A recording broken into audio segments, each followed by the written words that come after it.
আমি আজকে দেখাবো কিভাবে 36 ইঞ্চি বডির কামিজ কাটিং করতে হয়। বিসমিল্লাহির রহমানুর রহিম। আসসালামু আলাইকুম।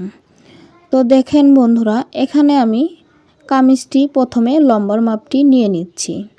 এখানে লম্বা আমি 45 ইঞ্চি নিব, সেলাইয়ের পর 43 ইঞ্চি টিকবে। তো বাড়তি অংশটুকু আমি স্কেলের সাহায্যে মার্ক করে নিব।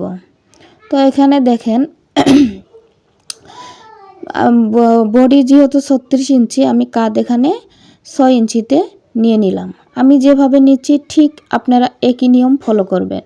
আর হলো 6 ইঞ্চিতে নিয়ে নিলাম।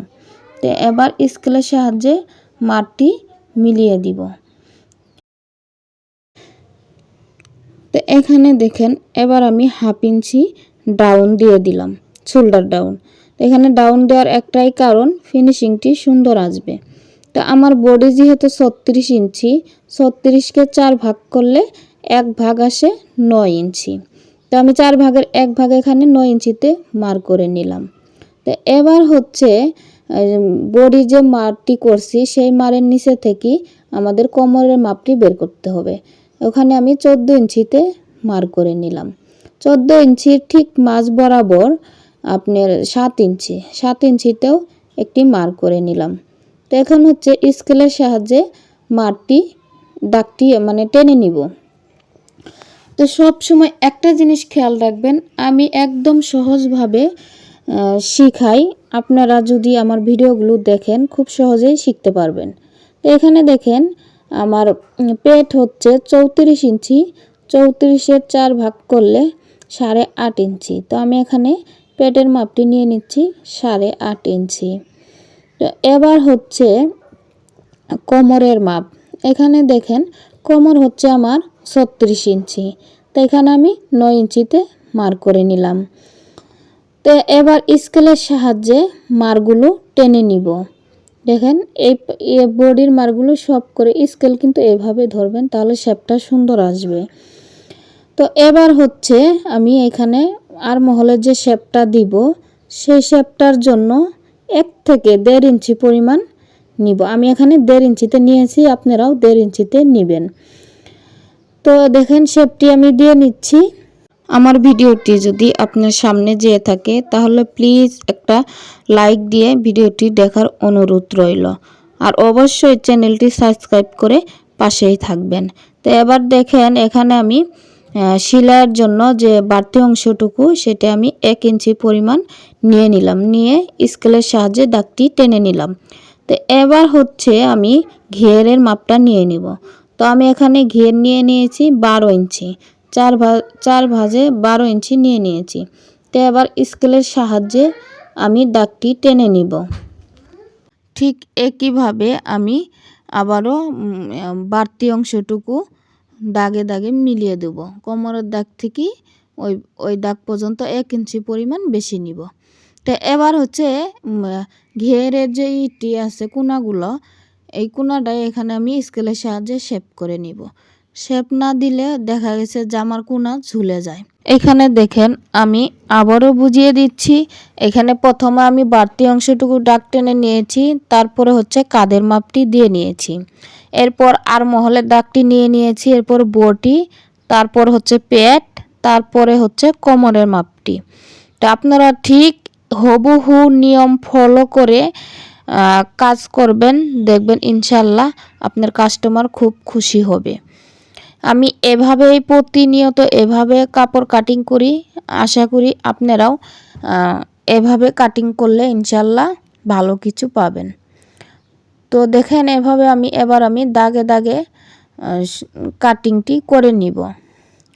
তো আমি আবারও বলছি, আমার চ্যানেলটি যারা সাবস্ক্রাইব করেন নাই অবশ্যই চ্যানেলটি সাবস্ক্রাইব করে প্রতিদিন নিত্য নতুন ভিডিও দেখার অনুরোধ রইল। আর আপনারা যদি ভিডিওতে কিছু বুঝতে না পারেন অবশ্যই কমেন্ট করে জানিয়ে দিবেন। তো আশা করি ভিডিওটি ভালো লাগবে।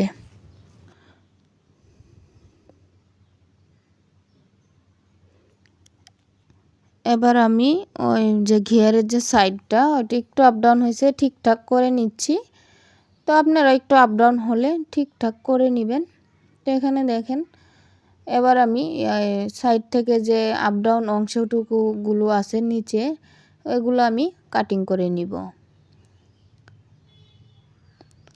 কোনা কিন্তু কাটিং করতে হবে একটু 1/2 ইঞ্চি উপরে থেকে। আমি যে মার্ক করে নিয়েছিলাম স্কেলের সাহায্যে, না হলে আপনি যখন ঘেরটা সেলাই করবেন তখন হচ্ছে কোনা ঝুলে যাবে। তো এবার এখানে আমি কাট মার্ক দিয়ে নিব। আমার সেলাইয়ের সুবিধার্থে এই মার্কটা অবশ্যই দিয়ে নেবেন আপনারা। তাহলে দেখা গেছে জামা যদি কোনো কাপড় লড়াচড়া হয় তাহলে এই মার্কে মার্কে মিলিয়ে নিলে ঠিকঠাক হয়ে যায়। তো এবার আমি হচ্ছে জামার তালপাট কাটিং করব। সামনের পাটে সব সময় তালপাট কাটিং করতে হয়। তো আমি এখানে দেখেন তালপাট কাটিং করে নিচ্ছি 1/2 ইঞ্চি পরিমাণ, এর বেশি নিবেন না। 1/2 ইঞ্চি পরিমাণ তালপাট কাটিং করলেই হয়ে যায়, ঠিক আছে। তো আমি দেখেন 1/2 ইঞ্চি পরিমাণ তালপাট কাটিং করে নিলাম। আপনারাও আমার নিয়ম ফলো করে অবশ্যই এভাবে কাটিংটি করে নেবেন। তো এবার হচ্ছে আমি জামার গলা কাটিং করব। তো এখানে দেখেন আমি নিয়ে নিলাম 2 ইঞ্চি, পাশে নিয়ে নিয়েছি 2 ইঞ্চি, লম্বা নিয়ে নিব 5.5 ইঞ্চি। তো আমার কাস্টমার এটা ছোটো গলা দিতে বলছে, তাই আমি 5.5 ইঞ্চি নিলাম। আপনারা কম বেশি করে নিতে পারবেন, সর্বোচ্চ 6 ইঞ্চি নিলেই হয়ে যায়। তো আমি এখানে বক্স তৈরি করে এবার পান গলার একটি শেপ দিয়ে নিলাম। তো একটু আপনারাও এইভাবে যেরকম ডিজাইন বলে গোল গলাও দিতে পারেন, আরও আমি পান গলা দিলাম, আপনারা অন্য কোনো গলাও দিতে পারেন। তো যা রুচির মতো করে নিতে পারবেন, তো কোনো সমস্যা নেই। তো এখানে দেখেন আমি গলাটি কাটিং করে নিয়েছি। তো এবার হচ্ছে পিছনের গলা কাটিং করব। পিছনে আমি ছোটো গলা দিব। তো এখানে দেখেন আমি এখানে ঠিক একই নিয়ম ফলো করে আমি দেখেন এখানে নিয়ে নিলাম 2 ইঞ্চি, ওইটা যেভাবে নিয়েছি ওইটা ওইভাবে নিয়েছি। তো পিছনে এই জামাটির ফিতা হবে, তো আমি পিছনে নিয়ে নিলাম 5 ইঞ্চি। উনি সবসময় ছোটো গলা পরে, তাই আমি 5 ইঞ্চি নিয়ে নিলাম। তো 5 ইঞ্চি নিয়ে আমি এখানে বক্সের মতো শেপ করে দিয়ে এবার গোল গলার একটি শেপ করে দিলাম। তো দেখেন এবার আমি গলাটি কাটিং করে নিব। তো আপনারা যদি ভিডিওতে কোনো কিছু বুঝতে অসুবিধা হয়ে থাকে তাহলে অবশ্যই আমাকে কমেন্টের মাধ্যমে জানাবেন, আমি বুঝিয়ে দেওয়ার চেষ্টা করব। দেখেন আমরা মানুষ, সবারই ভুল হতেই পারে, কথাতে যদি কোনো ভুল হয়ে থাকে অবশ্যই ক্ষমা দৃষ্টিতে দেখবেন। তো এইখানে দেখেন এবার আমি হাতাটি কাটিং করব। তো এখানে আমি হাতা প্রথমে 2 ভাঁজ করে নিয়েছি, এরপরে হচ্ছে আরেকটি ভাঁজ দিয়ে 4 ভাঁজ করে নিয়েছি। তো আপনাদের বাসায় যদি আয়রন থাকে ফিনিশিংটি ভালো করার জন্য অবশ্যই একটা আয়রনের বেশি প্রয়োজন। যদি থাকে তাহলে আয়রন দিয়ে নেবেন, আর না থাকলে কোনো সমস্যা নেই, আপনারা হাত দিয়ে ডলে ডলে আপনারা ফিনিশিং করে নেবেন। তো এইখানে আমি প্রথমে এভাবে একটি দাগ টেনে নিব, লম্বা করে একটা দাগ টেনে নেব। ঠিক ওই দাগ থেকে 3 ইঞ্চি নিচে একটি মার্ক করে নিলাম। তো আমি এখানে নিয়ে নিলাম একটু বেশি নিচে, আপনার ওই আরমহল নিচে আমি 6 ইঞ্চি, তো এখানে নিয়ে নিব আমি 7 ইঞ্চি, 1 ইঞ্চি পরিমাণ বেশি নিয়ে নিব। বেশি নিলে তাহলে দেখবেন হাতাটা মিলে গেছে। তো এখানে আমি লম্বা নিয়ে নিয়েছি 18 ইঞ্চি। তো এবার মোহরি নিয়ে নিলাম সেলাই সহ 6 ইঞ্চি। তো সিলাবো আমি 5 ইঞ্চি থাকবে, আর 1 ইঞ্চি নিয়েছি সেলাইয়ের জন্য। তো এইখানে আমি এবার দাগটি মিলিয়ে নিব। তো দেখেন স্কেলের সাহায্যে দাগটি আমি মিলিয়ে নিলাম। তো এবার হচ্ছে কাটিং করব।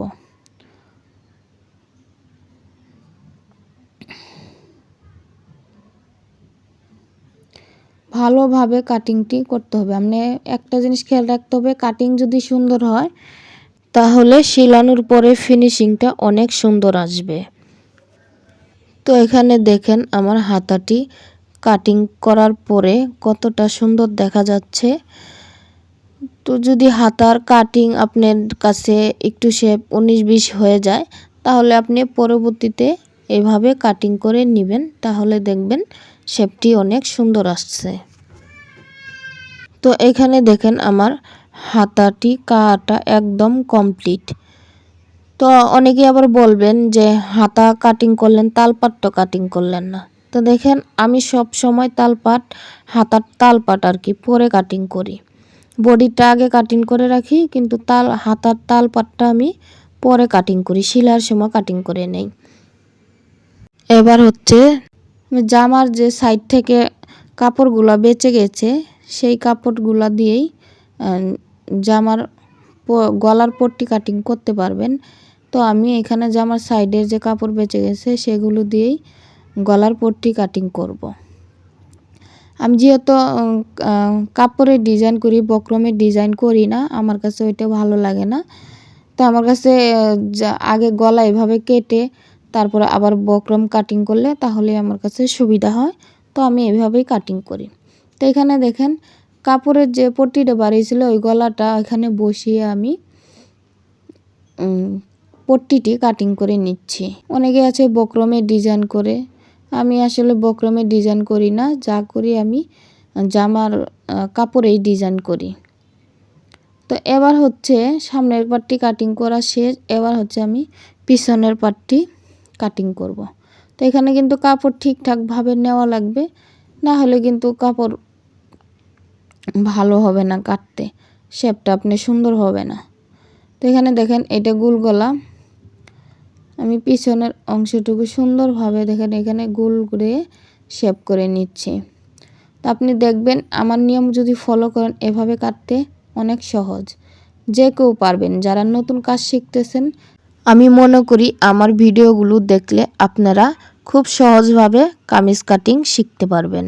তো এবার হচ্ছে আমি বক্রমে কাটিংটি করে নিব।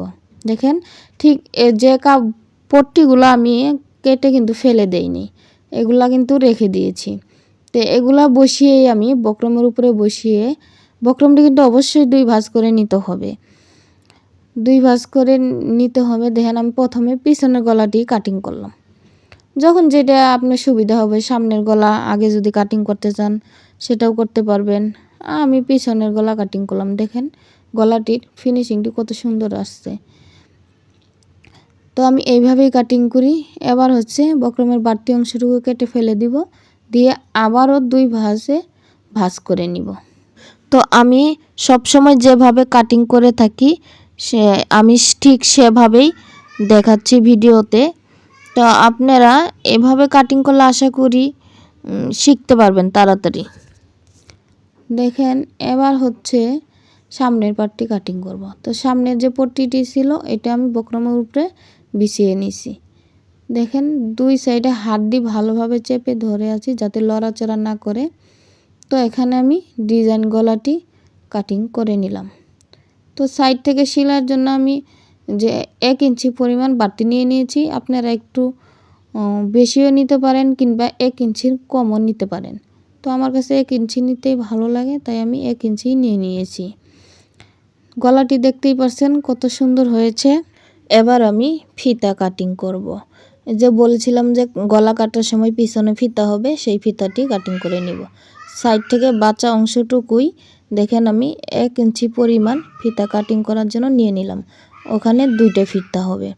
তো এবার হচ্ছে ফিতার যে 2 সাইডে ফুল থাকে কিংবা কলির মতন যে শেপগুলো থাকে সেটাই আমি কাটিং করে নিব।